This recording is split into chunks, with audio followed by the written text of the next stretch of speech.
네, 여러분 안녕하세요. 네, 조홍만입니다.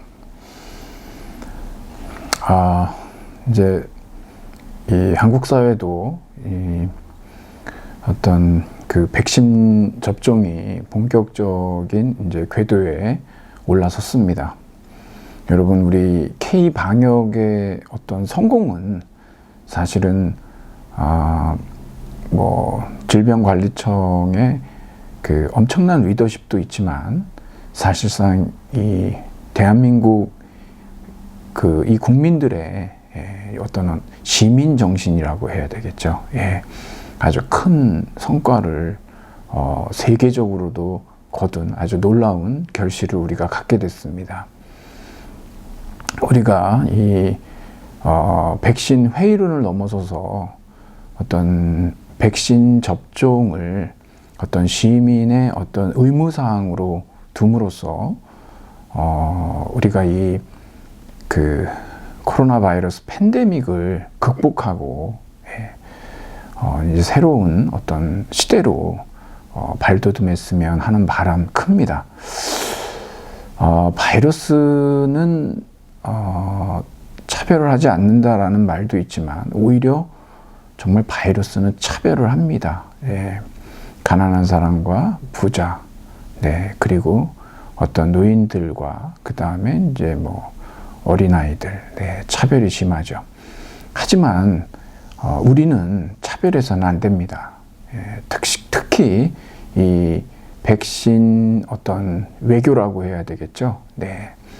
우리가 가난한 나라든 부자 나라든 전 세계가 이 백신을 접종하지 않는다면 결코 우리는 이 팬데믹으로부터 다시 자유로운 어떤 일상을 회복할 수는 없는 것으로 생각이 되기 때문입니다.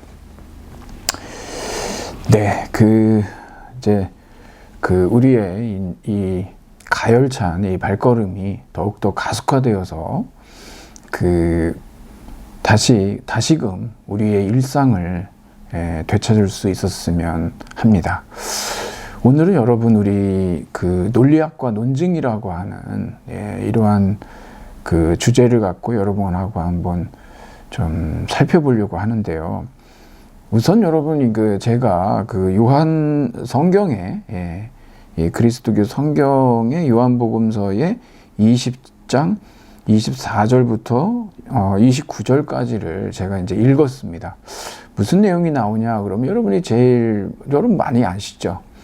디두모 도마라고 하는 사람이 이 12제자 가운데 하나인데 부활한 예수가 왔을 때 이 사람은 이제 같이 있지 못했죠. 그러다 보니까 내 눈으로 그의 손에서 못자국을 보고 내 손가락을 그 못자국에 넣어보고 내 손을 그의 옆구리에 넣어보지 않고서는 난 못 믿겠다라고 하는 그러한 어떤 도마의 어떤 이런 얘기가 나오죠.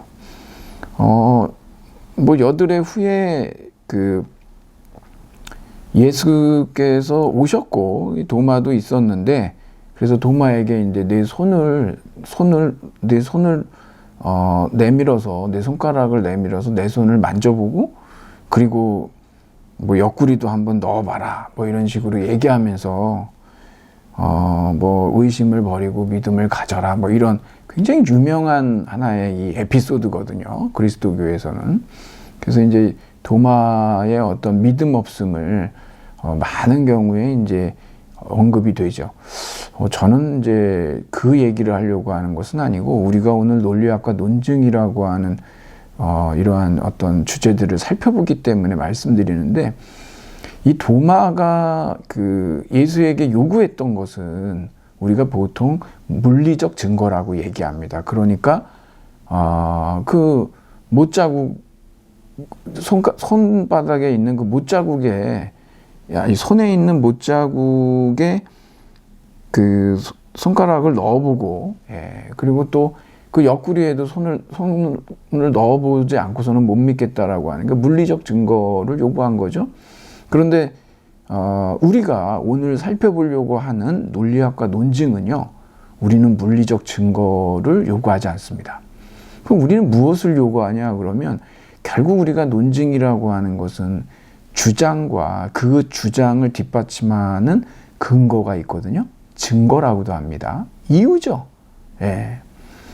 그 앞에다 뭐라고 여러분들이 기억해 두셔야 되냐 그러면은 언어적인 증거고 언어적인 근거고 언어적인 이유예요. 우리는 물리적 증거를 찾으려고 하는 게 아닙니다.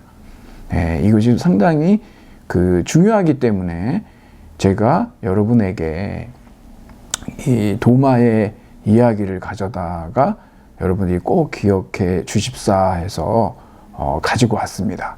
예, 그러니까 여러분 한번 이렇게 좀 알아두시고, 우리가 이제 일상에서 보통 이제 논리라는 말을 많이 쓰죠. 예, 여러분들 일상에서 뭐 그런 얘기, 뭐 역사 발전의 뭐 논리 뭐 이런 얘기도 하고, 그것은 일종의 어떤 역사 발전의 법칙 같은 의미 아니겠습니까? 그리고 뭐 그런 얘기도 많이 하죠. 뭐 대학 사회에 이제 뭐 시장 논리가 들어왔다. 이미 오래됐죠, 여러분. 그래서 많은 학과들이 뭐 통폐합이 되거나 폐과가 되는 일도 있고요. 심지어는 졸업도 안 했는데 폐과되는 경우들도 있습니다, 여러분. 실제로 저도 그런 경우를 봤고요.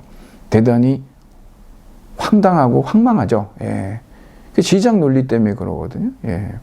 이 일종의 어떤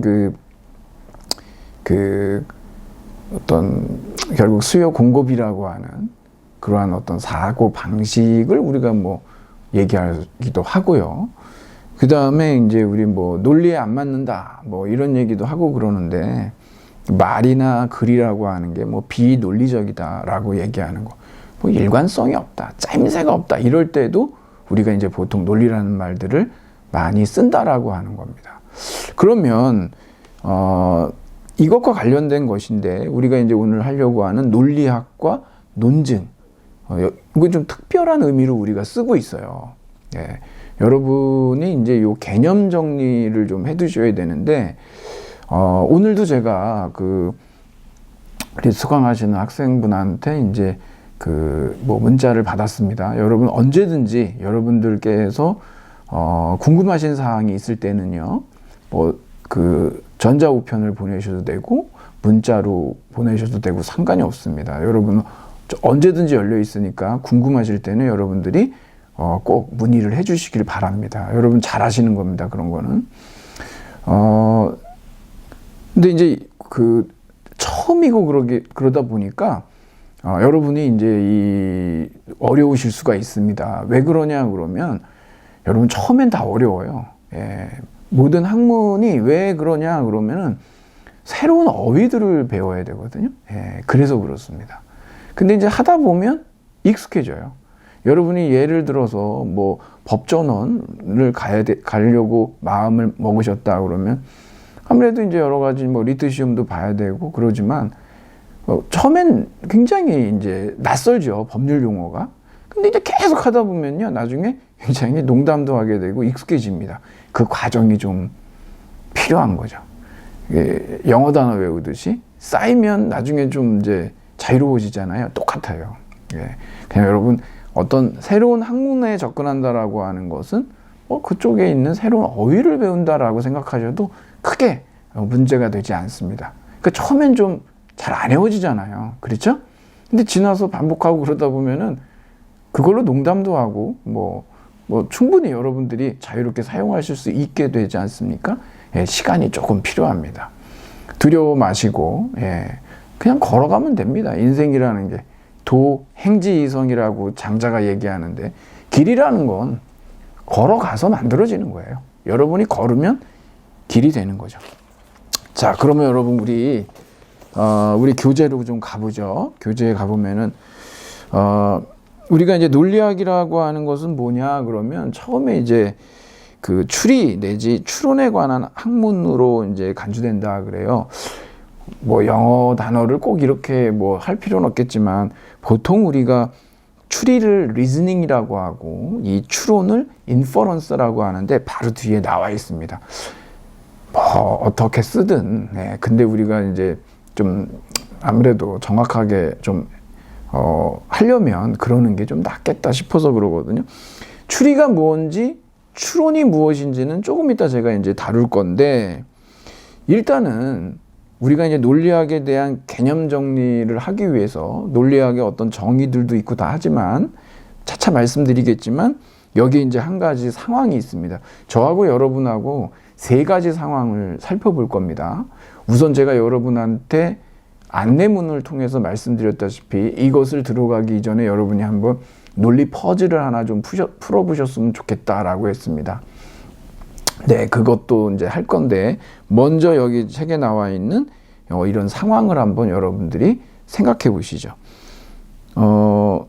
지금 이제 강의실 의자에 앉아 있는데 누군가 오는 발자국 소리가 났다는 거예요. 그것을 이제 두고 친구들하고 누가 오느냐, 지금 이제 강의실로 오는 그 사람의 어떤 그 신원을 누구인지 그 알아맞추는 내기를 했는데, 뭐 여기 이제 화자하고 영희는 뭐 교수가 오는 것으로, 철수는 지금쯤 나타나는 순돌이다 이렇게 얘기를 했어요. 여러분, 이 예가 여러분이 이렇게 볼 때는 뭐 너무 유치하게 짝이 없는 예다라는 생각이 드실 수도 있는데요.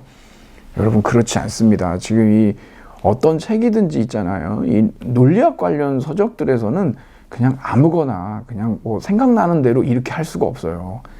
대단히 검증을 많이 거친 예라는 거. 물론 되게 유치하긴 하지만 얘가, 근데 어찌됐든 내용은 다 들어있거든요. 왜 그러냐 그러면, 근데 결국 누가 맞았냐 그러면 순돌이가 아니라 교수였던 거예요. 그래서 나와 영희가 한 말이 맞았어요. 그렇죠.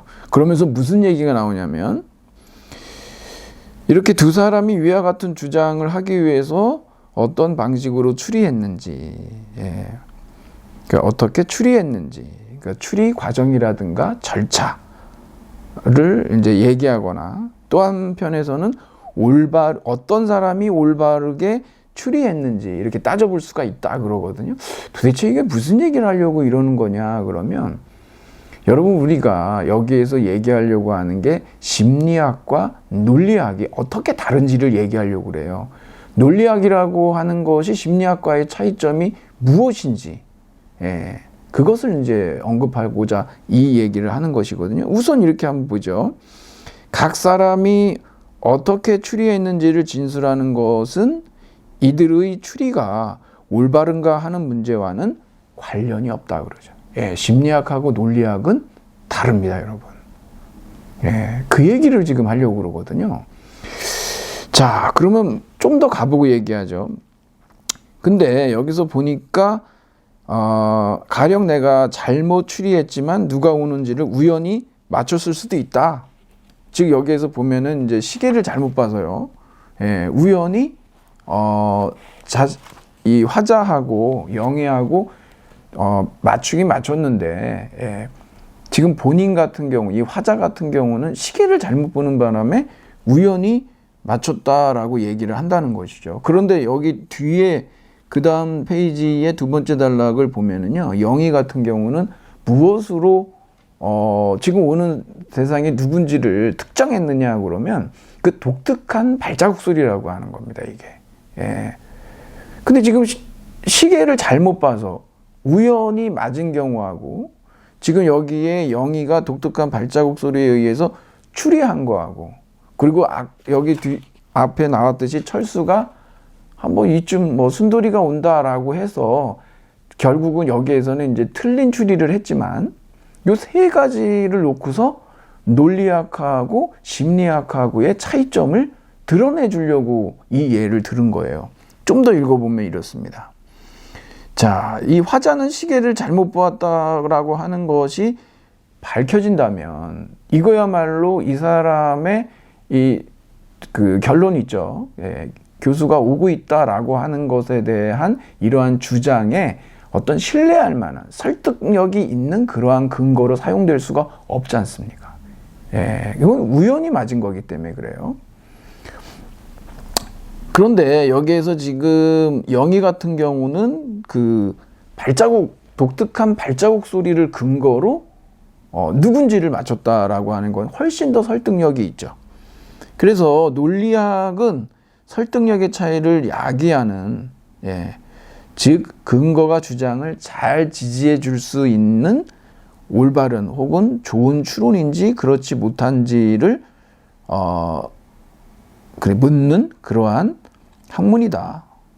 그래서 논리학은 올바른 혹은 좋은 추리 내지 추론이 무엇인지를 연구하는, 추론의 본성을 연구하는 학문이다. 이래가지고 이렇게 얘기가 넘어왔습니다. 우리가 심리학이라고 하는 것은 어떻게 추론하는지, 추론의 과정과 절차에 포인트가 있다면요, 논리학이라고 하는 것은 뭐냐면 어떻게 추론해야 하는지, 이걸 우리가 뭐라고 하냐 그러면은 사고의 윤리학이라고 그래요. 옳고 그름이 있다는 거예요. 그러니까 좋은 추론이 있고 나쁜 추론이 있습니다. 그 배드로 우리가 이렇게 얘기를 한단 말이에요. 근데 어떤 심리학에서 얘기하는 그러한 어떤 절차라고 하는 거, 과정이라고 하는 거, 그런 것에는 이런 그냥 의식의 흐름이라든가 의식의 과정에 대한 학문이기 때문에 이것에 옳고 그름이나 좋고 나쁨이라고 하는 그러한 어떤 가치 판단이 들어있지가 않다라고 하는 겁니다. 그게 심리학과 이러한 논리학의 차이가 되겠죠. 그러다 보니까 화자인 나는 시계를 우연히 잘못 보는 바람에 어찌됐든 우연히 정답을 맞췄고, 영희 같은 경우는 독특한 발자국 소리에 의해서 누군지를 맞췄어요. 물론 이제 이 철수 같은 경우는 그도저도 아닌, 아예 이제 오답을 냈지만은요. 여러분들이 이러한 근거의 퀄리티 있지 않습니까? 이게 믿을만하냐, 그렇지 않느냐, 설득력이 있냐, 없냐, 이것을 가지고 우리가 이제 그 주장을 얼마나 그 주장을 정당화하는지 못하는지 그런 걸 따져보는 거거든요. 조금 어려운 얘기로 뭐라 그러냐 그러면은 타당한 논증에 관해서 연구하는 학문을 우리가 논리학이다라고 합니다. 그러니까 여러분들이 지금 타당성, 건전성, 우리가 이제 뒤에 가서 더 얘기하겠지만 일단은 여러분들이 이 정도로 한번 얘기를 제가 해드리도록 하겠습니다. 그래서 논리학 그러면 보통 논증에 관한 학문 내지는 논증이 타당하냐 부당하냐, 이것은 우리가 논리학 그러면 대부분 연역 논리학을 얘기하거든요. 형식의 학으로서. 그래서 이제 논증이 타당한가 부당한가는 방법이나 규칙을 연구하는 학문을 우리가 논리학이라고 한다, 이런 얘기죠. 제가 좀 더 한번 가보도록 할게요, 여러분. 여러분이 이제 윌리엄 제임스라고 하는, 그러니까 미국에서 이제 심리학의 아버지라고 합니다. 이제 한 권으로 읽는 심리학의 원리 이런 책도 있는데, 여기에 보면 심리학하고 그 다음에 이 논리학에서 얘기하는 이 추론하고의 차이점에 대해서 어떻게 얘기하느냐 그러면, 여러분 우리가 이제 어떤 옷가게에 갔어요. 그래서 그 옷가게에 들어가서 이 점원이 이제 이 옷 어떠냐고 얘기를 합니다. 그런데 딱 이렇게 봤더니 뭐냐면 이 옷은 아무래도 그 옷감이 나중에 색깔이 바랄 것 같다. 이 옷의 색깔이 바랄 것 같다. 그래서 이제 원치 않는다라고 얘기를 합니다. 여러분이 여기에 대해서 그냥 일종의 여러분들의 어떤 개인적인 경험에 의한 직관에 의해서 그냥 색깔 보니까 바랄 것 같아 라고 얘기한다면 물론 여러분의 판단이 맞을 수 있습니다. 하지만 그것이 추론이냐, 즉 여기 논리학에서 얘기하는 이러한 어떤 설득력 있는 근거를 통한 그러한 주장이겠느냐, 이 옷은 바란다 라고 하는, 그렇진 않다는 거죠. 추론을 거치지 않았다는 거예요. 왜냐하면 이 논리학이라는 이 추론이라고 하는 것은 어떤 특별한 사유작용이고, 그 다음에 대단히 생산적이고, 왜냐하면 이미 알려진 사실로부터 알려지지 않은 사실을 끌어내기 때문에 그래요. 조금 있다가 나옵니다. 굉장히 생산적이고, 특히 여러분 뭐가 있냐 그러면은 분석과 추상이라고 하는 이 작용이 들어가요. 쪼개고 그렇게 해서 무엇인가를 끌어냅니다.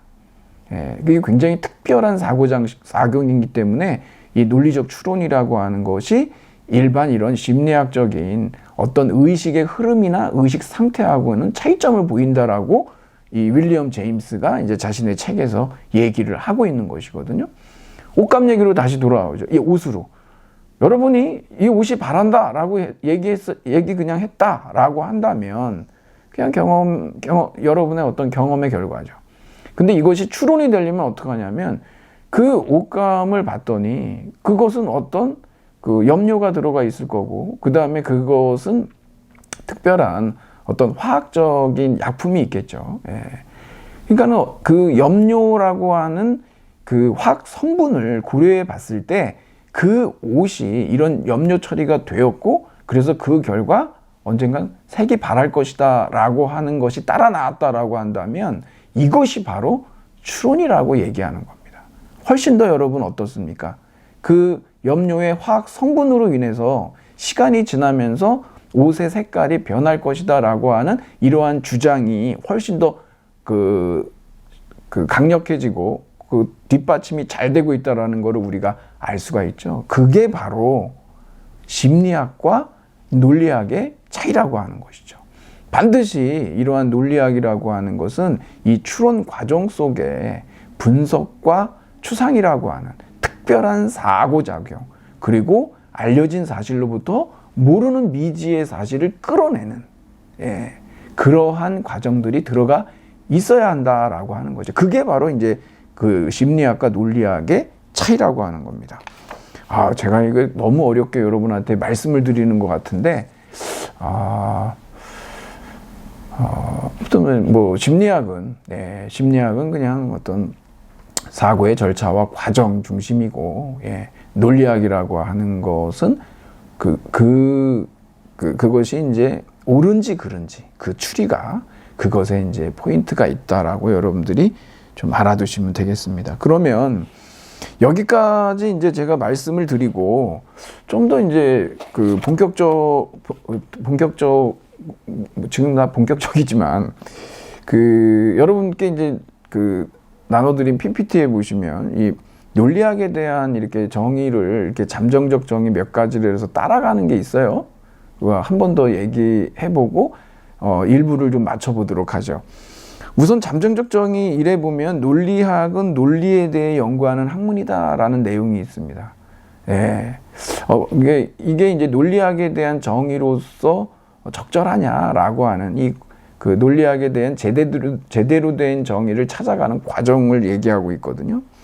우리가 보통 여러분 논리적이다라고 했을 때 우리가 갖고 있는 생각은 어떤 일관성이 있다, 말에 조리가 있다, 그리고 좀 어려운 말인데요, 지지와 도출의 관계가 있다 그래요. 여러분 요 용어도 새로운 용어죠.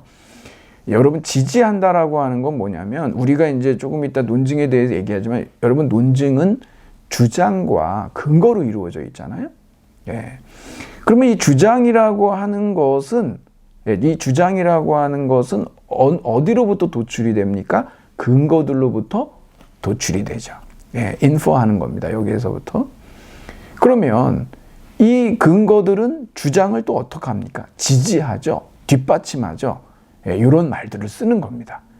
그러니까 우리가 어떤 논증이다 그러면은, 지난 시간에도 제가 말씀을 드렸지만 좋은 논증에 두 가지 필수적인 조건이 있죠. 그것은 무엇이냐 그러면은 일단 타당성과 건전성이라고 얘기했는데, 전제들이 결론을 지지하고, 그리고 전제들이 실제로도 참이다라고 하는 이 두 가지 조건을 제가 여러분한테 말씀을 드렸었는데요. 바로 이것이 이 지지와 도출의 관계에 있다라고 하는 것이 바로 그러한 일단 논리적인 과정을 얘기하고 있는 것이거든요. 그러니까 전제들이 결론을 지지하고 또 결론이 전제들로부터 도출된다라고 하는 그러한 얘기죠. 거기에서 하나 더 나가면 이제 비판적 사고로 가면서 전제들이 또 실제로도 참인 거. 이게 바로 논증의 두 가지 필수적 요건입니다. 이게 우리가 어떤 것이 논증이다라고 한다면 이 두 요건을 다 갖추고 있다라고 하는 뜻이거든요. 어떻게 해서든지 전제들을 통해서 결론의 참을 정당화하려고 하는 의도가 있다는 거예요. 그렇죠. 그래서 우리가 논증은요, 논증의 1차적인 목적이 무엇입니까? 라고 묻는다면 설득입니까? 정당합니까? 라고 하잖아요. 이것은요, 보나마나 정당합니다. 왜 그러냐면 논증의 목적이 설득이라면 굳이 논증할 필요가 없어요.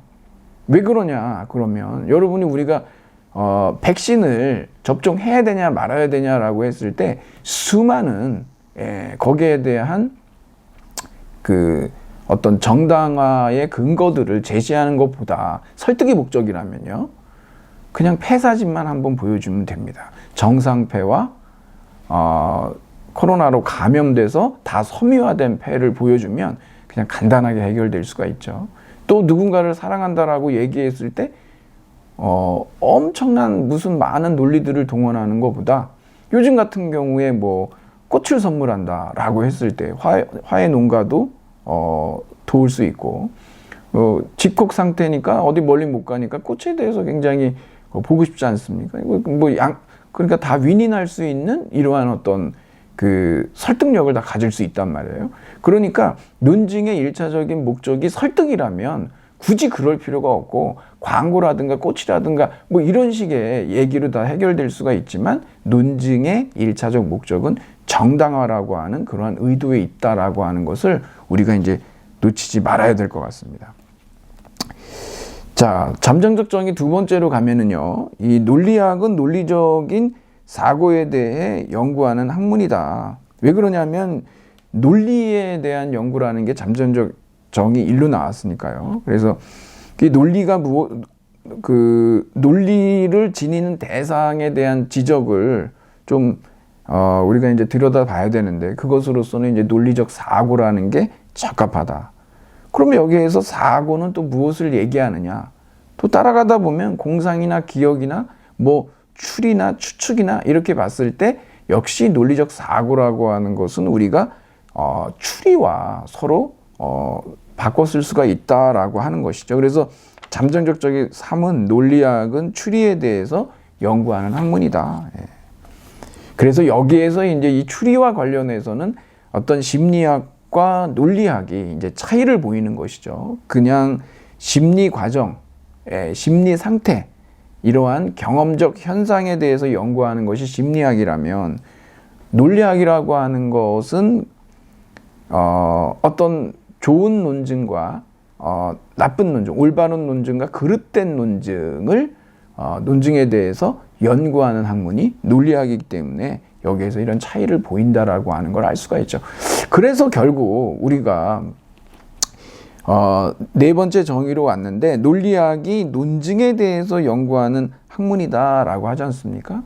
그래서 그러면 논증이 무엇이냐? 그것이 바로 이제 우리가 요 22쪽에서 그 다음 단락에서 이제 우리 이제 추리하고 추론하고 논증이 이제 어떻게 다른지에 대해서 이제 한번 살펴보려고 하는 것입니다. 그러니까 여러분들이 논리학을 정의하는, 그러니까 이 정의의 과정들, 절차들이 있는데 이것들이 어떤 식으로 이렇게 단계별로 개선돼서 나가는지, 그래서 결국 우리가 마지막에 논리학이라고 하는 것은 논증에 대해서 연구하는 학문이라고 이렇게 얘기할 수가 있다라고 하는 것이죠.